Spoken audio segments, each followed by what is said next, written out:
আসসালামু আলাইকুম রহমতুল্লাহি ওয়া বারাকাতুহু। আশা করি সবাই ভালো আছেন। আল্লাহর মেহেরবানিতে আমি খুব ভালো আছি। কনসেপ্ট ডেভেলপমেন্টের উপর আরেকটি ভিডিও নিয়ে আসলাম। আমি জানি আমি কথা গুছিয়ে বলতে পারি না, তবু চেষ্টা করে যাচ্ছি আমি যা জানি তা আপনাদের সাথে শেয়ার করতে। লোগো কনসেপ্ট নিয়ে আমাদের অনেকের অনেক ধরনের প্রবলেম। আমার নিজেরও প্রবলেম আছে, কিন্তু আমি যেই বিষয়গুলো জানি, আমি যেভাবে প্রবলেম সলভ করি, সেই বিষয়গুলো আপনাদের সাথে শেয়ার করার চেষ্টা করছি। কিছু কথা না বললেই নয়, আমি যখন লোগো ডিজাইন শুরু করি ঠিক তখন আমি ফার্স্টের দিকে যা করতাম তা হলো ইলাস্ট্রেটর ওপেন করে বিভিন্ন টুল ঘাটাঘাটি করতাম। ওখান থেকে আমার কিছু লোগো আইডিয়া বের হতো, কিন্তু সমস্যা হলো আমার যখন একটা ক্যাটাগরির উপর লোগো তৈরি করতে হতো বা কোনো কোম্পানি ভিত্তিক লোগো তৈরি করতে হতো, তখন আমি আইডিয়া খুঁজে পাইতাম না।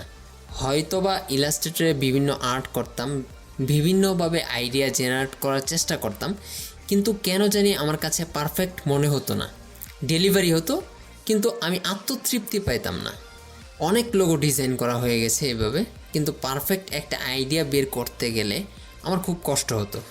মাঝে মাঝে খুব ভালো ডিজাইন হতো, কিন্তু বেশিরভাগ সময় কোনো সাবজেক্ট এর ওপর লোগো তৈরি করতে গেলে আমাকে খুব ঝামেলা পোহাতে হতো। যেহেতু আমার অফলাইন কোনো মেন্টর ছিল না, তাই আমি খুব ডিপ্রেশনে থাকতাম। এখন আমরা ইউটিউবে অনেক টিউটোরিয়াল পাই, কিন্তু আমি যখন লোগো নিয়ে কাজ শুরু করি তখন ইউটিউব এরকম অ্যাভেলেবেল ছিল না, এবং যেহেতু তখন 2G নেট ছিল এবং ইউটিউব থাকলেও খুব ভালো টিউটোরিয়াল পাইতাম না। প্রচুর পরিমাণ গুগল করতাম এবং বিভিন্ন ফোরাম পড়তাম, এইভাবে আমার আগানো। যাই হোক, আমি যা দেখলাম, আমি ইলাস্ট্রেটরে বসে সারাদিন গুতাগুতি করেও আমি ভালো কোনো আইডিয়া জেনারেট করতে পারছি না। তখন থেকে কনসেপ্ট ডেভেলপমেন্ট নিয়ে ঘাটাঘাটি শুরু করি এবং বেশ কিছু বিষয় আমি খুঁজে পাই। বলতে গেলে আমি কিছুই জানি না, যতটুকু জানি আপনাদের সাথে শেয়ার করার চেষ্টা করছি। এবং কনসেপ্ট ডেভেলপমেন্ট এর উপর আপনাদের যে বিষয়গুলো জানা আছে, ওই বিষয়গুলো কমেন্ট বক্সে আমাদের সাথে শেয়ার করতে পারেন, তাহলে আমরা আরও বেটার কিছু শিখতে পারবো। কনসেপ্ট ডেভেলপমেন্টের একটা ভিডিও অলরেডি হয়ে গেছে, এটা 2 নম্বর পর্ব। যারা ফার্স্ট ভিডিওটি দেখেননি তাদেরকে বলবো আপনারা ফার্স্ট ভিডিওটি দেখে আসুন, কারণ ফার্স্ট ভিডিওতে আমি কনসেপ্ট ডেভেলপমেন্ট নিয়ে হিউজ একটা ধারণা দেওয়ার চেষ্টা করেছি।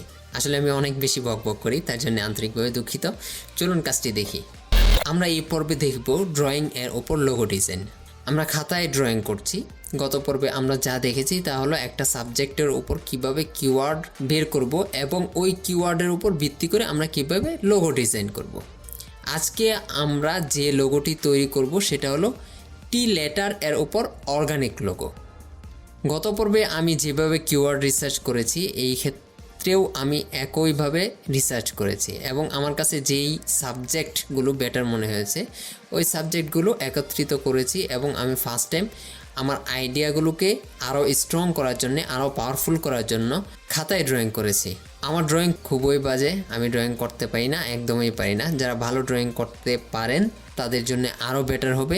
আমি শুধু প্রসেসটা বোঝানোর চেষ্টা করছি। ওকে, আমাদের ড্রয়িং করা শেষ। যেহেতু আমাদের লেটার টি এর উপর একটি অর্গানিক লোগো তৈরি করব, তার জন্য আমি এইভাবে ডিজাইন করেছি। আমার কাছে এই ডিজাইনটি বেটার মনে হয়েছে, তাই আমি এই ডিজাইনটাকে ইলাস্ট্রেটরে নিয়ে যাব। এখন আমরা এখানে গোল্ডেন রেশিও এর উপর ডিজাইন করব। আমি ভিডিওতে স্পিড করে দিলাম, কারণ আমি আপনাদেরকে বোঝানোর চেষ্টা করেছি যে আসলে মূলত আমরা কিভাবে কনসেপ্ট ডেভেলপমেন্ট করতে পারি। আমরা যদি এইভাবে ড্রয়িং করে তারপর ইলাস্ট্রেটরে এনে ডিজাইন করি, তাহলে আমাদের জন্য অনেক সহজ হবে এবং ইউনিক একটা আইডিয়া জেনারেট করতে পারবো।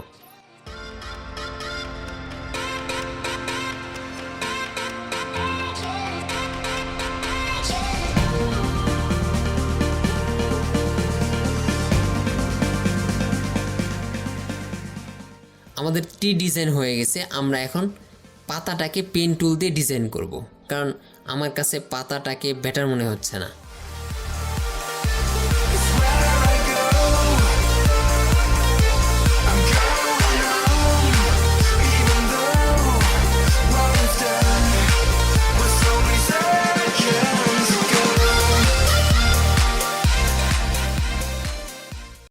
আমাদের পাতা ডিজাইন হয়ে গেল। এখন আমরা ড্রপ তৈরি করব, মানে আমরা একটা পানির ফোঁটা তৈরি করব, যেটা পাতা থেকে ফুটায় ফুটায় পড়ছে এমন একটা বিষয়।